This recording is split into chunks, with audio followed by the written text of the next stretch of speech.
ગોંડલ યાર્ડમાં લાલ મરચાની બમ્પર આવક નોંધાઈ છે। ગોંડલ યાર્ડમાં અંદાજે 80,000થી પણ વધુ ભારી મરચાની આવક છે। આ સાથે જ યાર્ડની બહાર બંને બાજુ 2,000થી 2,500 જેટલા વાહનોની 7 થી 8 કિલોમીટર લાંબી લાઈનો છે। હરાજીમાં 20 કિલો મરચાના 1,000થી 2,500 સુધીના ભાવ બોલાયા છે। યાર્ડમાં મરચાની મબલક આવક થતાં જ ગ્રાઉન્ડમાં નાનું પડી રહ્યું છે। યાર્ડના સત્તાધીશો દ્વારા અન્ય જાહેરાત ન કરવામાં આવે ત્યાં સુધી મરચાની આવક બંધ કરાઈ છે।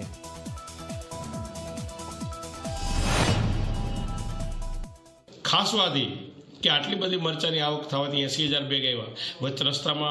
વચ્ચે હમણાં હોળીની પણ 3 દિનની રજા આવે છે, માર્ચ એન્ડિંગની પણ 8-10 દિવસની રજા આવે છે। તો અત્યારે જે કોઈ માલ આવ્યો છે એ માલની ખપત એટલે કે વેચાણ આશરે 1.5 થી 2 મહિના જશે।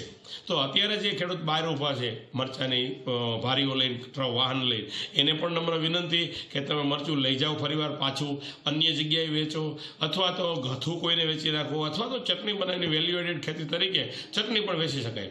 પરંતુ ગોંડલ માર્કેટ યાર્ડની કેપેસિટી મરચાં અત્યારે સંભાળવાની નથી।